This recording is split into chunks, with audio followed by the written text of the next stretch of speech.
All right, this is Ubaid on behalf of Electronics, and in this video, we're going to be looking at different ways to segment a B2B customer.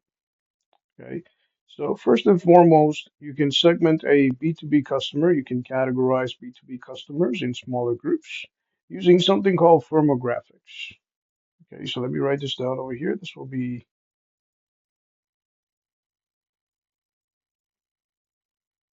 firmographics. Now, when it comes to firmographics, okay, we're mainly talking about things like industry. Okay, and this has to do with the industry that your consumer, whether the manufacturer, wholesaler, retailer belongs in. Okay, it could be automotive, it could be consumer electronics, it could be appliances. Okay, it could be outdoors and garden. Okay, it could be plumbing, so on and so forth. So industry. Okay, and again, this is for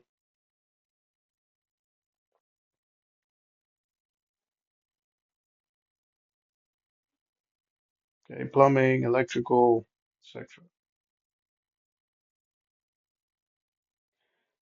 Okay, next you have location. So this is the location of the business. Okay, this would be the location of your consumer, the person or the business that you deal with. So if this person or business is in another city, it's important because it's going to take you that long to reach that customer when it comes to advertising and marketing. Okay, so location.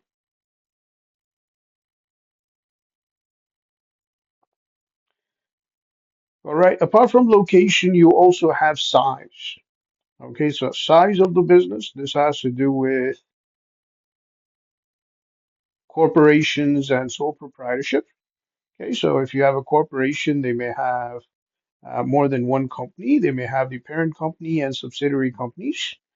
Okay, they may have more than 100 employees, for example. Okay, so this has to do with the size of the company, the number of employees, as well as the revenue. Okay, an incorporated company or a corporation may earn more than a sole proprietorship or a partnership. Okay, so on and so forth. So size is important. Why? Because when you categorize businesses, B2B businesses, in terms of their size, you can target them better when it comes to advertising and marketing. Okay. Now, apart from size, you also have legal structure. So legal structure again has to do with things like sole proprietorship, partnership, and an incorporated company. Okay, there are rules and regulations when it comes to liability. One may have more liability than the other. Okay, in an incorporated company or in a corporation, rather, you have shareholders, as a result of which the owner of the company has less of a liability. Now, apart from that, you have performance. So when it comes to performance, okay, you have things like your fun facts. Okay, when you invest in a company, whether you're making that investment on Wealthsimple, whether you're making that investment via Vanguard, for example, you'll be looking at things like fun facts. Now, fun facts gives you an idea as to where this company is financially. Okay, you're looking at things like return on investment, so how much you will get if you invest a certain amount of money in this company at the end of the year. Okay, you're looking at the risk of your investment. So how stable is this company?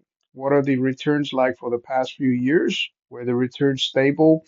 Okay, is this company facing any kind of risk in the market? Is there competition for this company? Is this company growing or shrinking? So all these factors kick in when it comes to figuring out the performance of the company.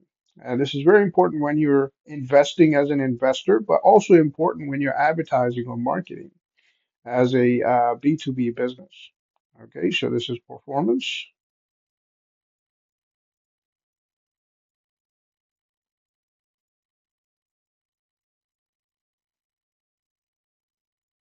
Okay, so that would be it when it comes to firmographics and segmentation of a B2B customer or consumers.